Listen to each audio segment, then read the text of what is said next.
Hello everybody. Uh, while I was sleeping, I woke up by something pretty unusual. My alarm, carbon monoxide alarm, had 349, man. That's not good. It was standing here on my table. I had shore power, everything connected to my batteries, and this fan was going also. Yeah,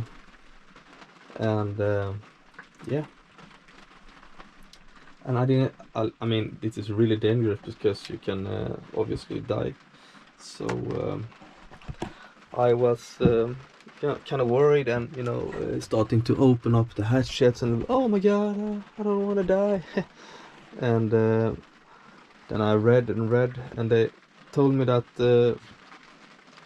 carbon, or no, my batteries is giving off gas, so that's what's setting off the alarm. And if I take the alarm, if I put it down here on the batteries itself, I mean, these are not vented, they have nowhere to go. Maybe it's not gonna be any gas now.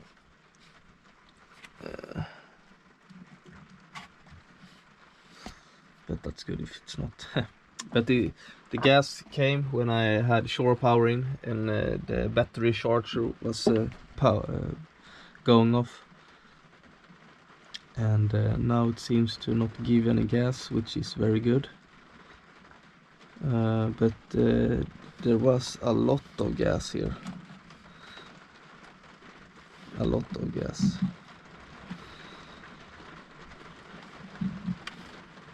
But now it seems to vanished, so that's good. I think the half of the boat was full of that gas, and that gas can explode, so not so good. Yeah, I will try to make everything nice and tidy here, and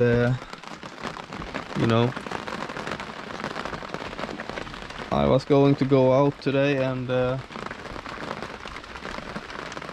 try to learn how to get my anchor stuck, but we'll see about that. So I located the problem. It was the batteries.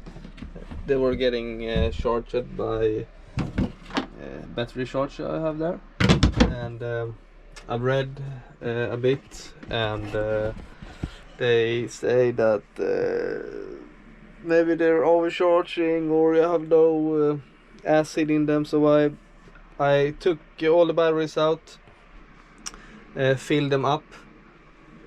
They were a little bit low actually, so I put them back in. But then again, I thought, like, why do I even charge the batteries? I don't need to. I have the solar panels for that. So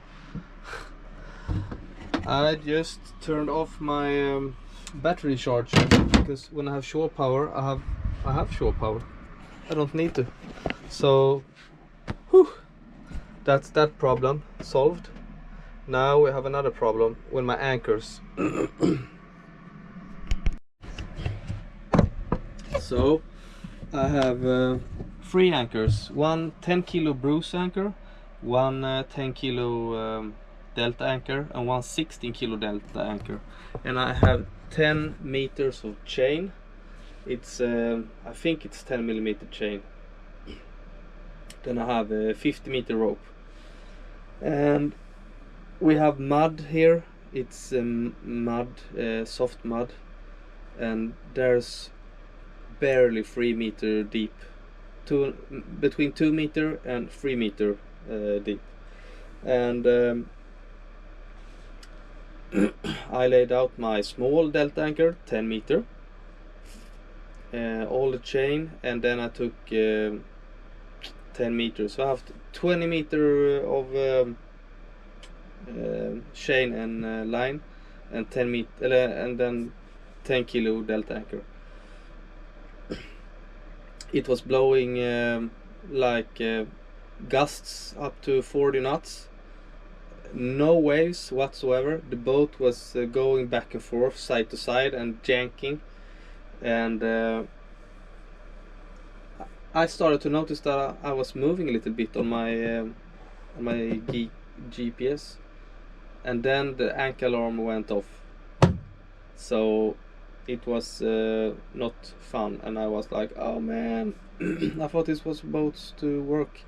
So I had to drag up the anchor.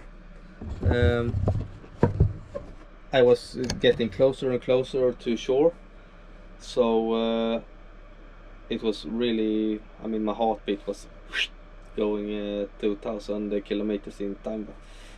So I put the autopilot in and aimed at the anchor, and I took a little gas, and I ran up to the anchor and just dragged it up.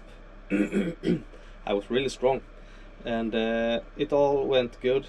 I had a lot of wind, so the boat was going everywhere, but I just threw everything onto the deck, and I started the motoring and thinking, okay, I need lee side somewhere. There was nowhere, but one place was a little bit better, and I thought, I have to change to my big delta. So I changed to big delta, threw it in, a little bit more scope, I think 25 meters out, and sure, I didn't back it down, but I didn't do that actually, and everything was fine. It was holding. I could feel how it stopped when the boat tried to go anywhere, and I was feeling safe. Then suddenly, like 2 hours, the wind picked up again, like 40 knots, and I saw the GPS was moving a little bit, and a little bit, and a little bit, and I was, god damn, not again. So even the 16 kilo anchor delta was not holding, and I was kind of close from the beginning to shore, so I had to run to the anchor again, and I was like, oh man, I'm never gonna get this one up because it's really heavy. But you know, I pulled and pulled and pulled, and it came up pretty fast, and I was devastated by then and thought like, what am I supposed to do? And I called it quits, and I went into this harbor. I mean, I have 1 day free here, because when you're going into the locks you get 1 day free, so I thought like, yeah, whatever. But today it's gonna blow, not exactly as much as yesterday, but pretty much. So I have mud over my clothing and everything. But then again, I have bruise anchor 10 kilo, and I think maybe that's better anchor here, because it's very soft mud, and I want to try and get it to hold, and maybe I will take my my 16 kilo again and try and back it down real good, because I think it's a lot of technique how to get your anchor to set. It's not just to throw in and think you're safe, because it's way a lot. And sure, I usually, the first time I backed, but I'm backing like 2000 RPM, then I don't dare because I don't want it to get loose. But I understand now I have to back it down real good, not in one go. I have to go, you know, a little bit at a time. But I will try that, and yeah, I see it won't be fun, but I'm just gonna train. Now the weather is kind of good again. It was raining like hell just 1 minute ago. I will make some food now, and yeah, fix up the place, clean that up. It looked like a mess, and store everything away, because in 1 day I will going to a very, very long trip. It will be an all-nighter out in the North Sea, so it can be really fun. Well, see you later, alligator sailboy out.